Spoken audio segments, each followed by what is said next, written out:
Hello and welcome back to the Fantasy Playmakers. With the NFL draft just around the corner, I thought this would be the perfect time to go through and update my rookie rankings. So, prior to the draft, I'll be putting out all my positional rankings and then like an overall rankings, probably like maybe first 3 rounds, like top 36 players. But in today's video, I'm going to be talking about the top 12 running backs.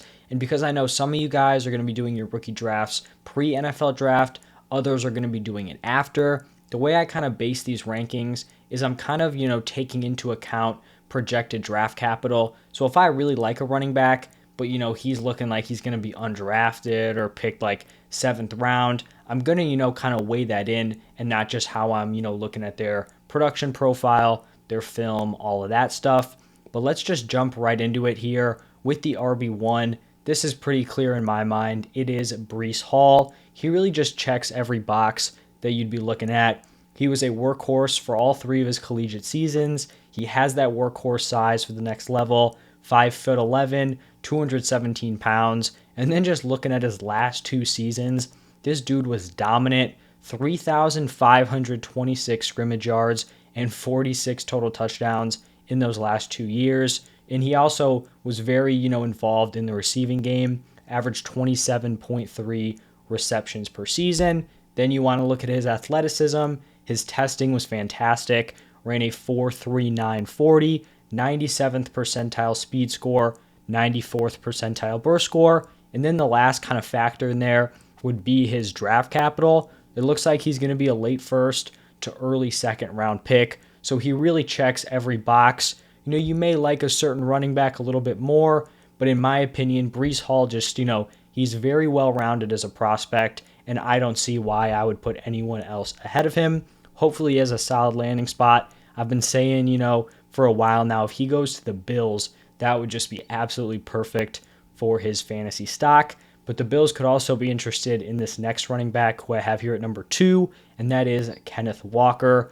I said I had Breece Hall pretty solidly as my RB1. Kenneth Walker is pretty locked in as my RB2. He also checks, a fair amount of the boxes. Not quite as many as Breece Hall, but a lot of them. He has solid size, had really solid athletic testing, and then you're looking at his draft capital. It should be 2nd round. Maybe he sneaks into the 1st. We will see, but if he doesn't go ahead of Breece Hall, he shouldn't be that far behind him. And then he was really dominant in his junior year, rushed for 1,636 yards, caught 13 passes for 89 receiving yards, and then 19 total touchdowns. Kenneth Walker just has a few concerns here that Breece Hall does not. He did have a little bit of a later breakout. He wasn't totally dominant in all 3 of his college seasons. And then kind of the big red flag here was just his limited receiving work. Now, I understand it's totally possible that he is a very capable receiver out of the backfield.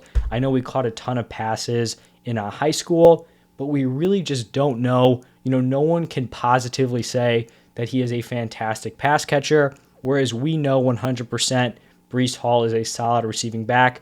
We saw him do it, and it wasn't like Walker just wasn't utilized for 1 year. He really was non-existent in the receiving game at 2 different schools, played his first 2 seasons at Wake Forest, then went to Michigan State. So just a little bit of a red flag there that, we don't have for Breece Hall, but still a very, very solid prospect. Now at number 3, this is where I have Isaiah Spiller, and I think there's a pretty decent fall off between, like the Breece Hall and Kenneth Walkers to here with Isaiah Spiller at number 3. At one point, Spiller was in the same tier as Breece Hall and Kenneth Walker. Now he's pretty firmly on the outside of that, and a lot of that is due to his athletic testing.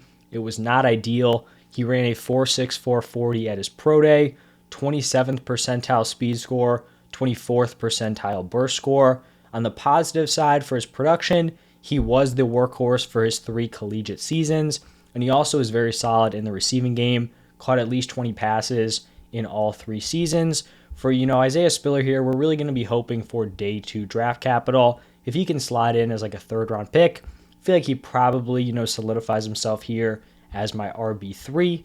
Now at number 4, I have Rachaad White, and I feel like there's probably another tier break from Isaiah Spiller. It seems like the NFL is just not as high on Rachaad White as, I am and a lot of the fantasy community. The one red flag for Rachaad White would be his late breakout, but aside from that, there really is a lot of things to like about him. So White went to junior college for 2 seasons. He was a workhorse in his second year at junior college. Then he transferred to Arizona State, only played 4 games his junior season, but was very, very effective in those games. And then he was dominant this past season, 1,006 rushing yards, 43 receptions, 456 receiving yards, and 16 total touchdowns. That is a crazy amount of receiving production at the running back position. And a lot of these running backs, outside the top 3 of Spiller, Walker, and Breece, a lot of them don't look like 3-down backs. You could even argue that Kenneth Walker doesn't look like that. But Rachaad White totally has that potential. He carried a large workload his senior year.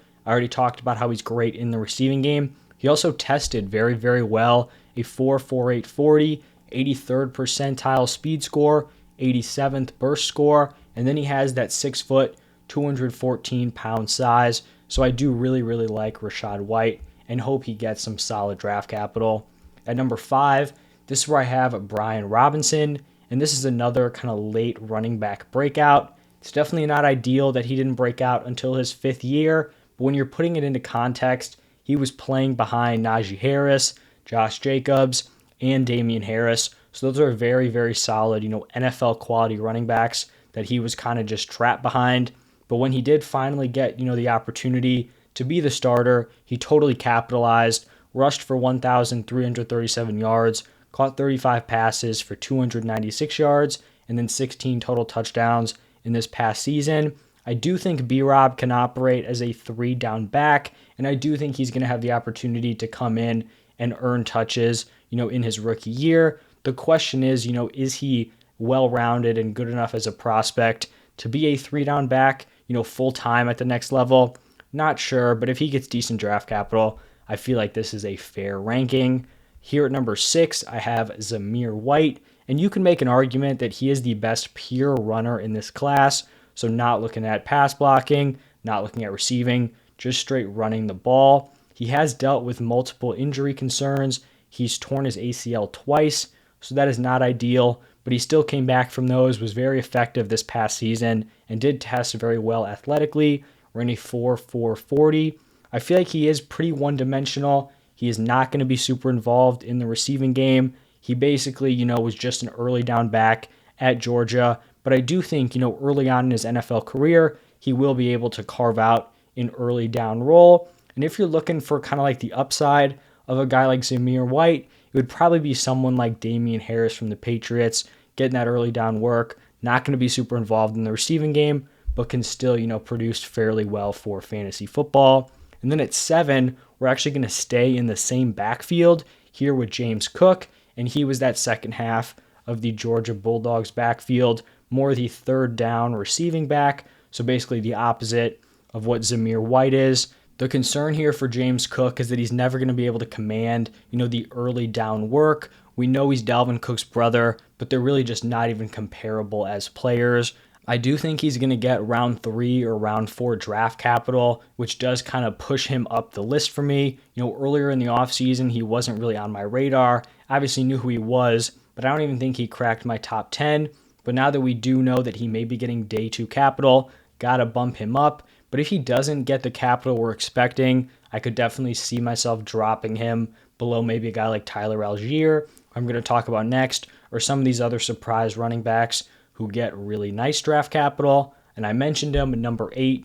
This is where I have Tyler Allgeier. He's definitely not getting as much hype from the NFL as I would have hoped he would have. He was the workhorse the past 2 seasons, has a monster frame, actually played some linebacker in college, so we know he has that workhorse size. And then he also is very solid in the receiving game, caught 28 passes this past season. So if he does go in one of the later rounds, he's one of these running backs that I would feel very comfortable, just throwing a dart at, because he does have that 3-down potential going very late in the draft. Moving on to number 9, this is where I have Dameon Pierce from Florida, and he honestly just has a very strange production profile. And if you were just looking at the stats, you probably wouldn't think he would be ranked, even in the top 10. So in his 4 college seasons, he rushed between 300 and 600 yards in all 4 of those years. So not eclipsing 600 rushing yards, I feel like is very, very rare for a running back prospect. And that is the red flag here, is that he never did really break out and operate as the workhorse running back of his backfield. But it definitely seems like the NFL and film evaluators like him a lot more than you would expect. Like I mentioned, just looking at those stats, he definitely is a goal line threat with his 5'10", 224-pound frame. He rushed for 13 touchdowns this past year, despite only carrying the ball 100 times. So a great, touchdown to carry ratio there. And he also actually has the ability to operate as a competent pass catcher. He's shown that the last 2 seasons. So a guy to keep your eye on, especially if he does secure like 3rd, 4th round draft capital. Not really sure how these later round running backs are going to shake out, but he's a guy to watch come, late day 2, early day 3.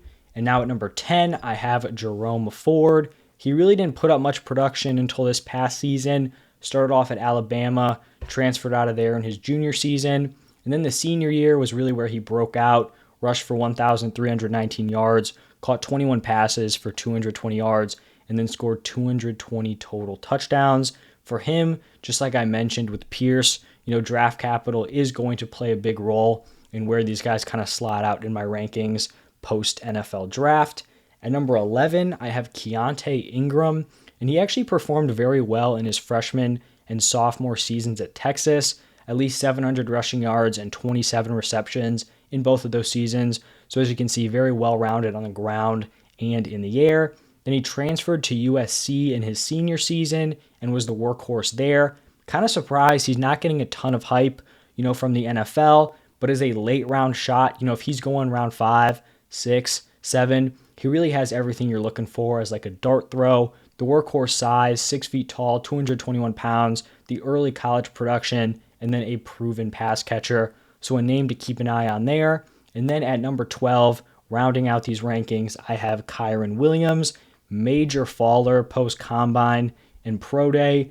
It's just tough to see much of a ceiling for a running back who's 195 pounds and has very poor athletic testing. His production profile is very solid. He operated as the workhorse for Notre Dame the past 2 seasons, and I do think he can still potentially be a 3rd down back at the next level, but it just doesn't inspire a ton of confidence with that lack of athleticism, the poor size, and now it seems like he's not going to be getting solid draft capital. So that is where I'm at right now with Kyren Williams, but that is going to wrap it up for my top 12 running backs. Let me know what you guys think about these rankings down below. Do you think I missed someone? Later on in these rankings when we're getting like 12, 13, 14, there's a lot of these late round guys who can slot in, and it will just kind of be interesting to see where these players land. But let me know if you think someone should be higher or lower. I'd love to chop it up with you guys down in the comment section. But that is going to wrap it up for this video. Thank you guys for stopping by, and I'll see you in the next one.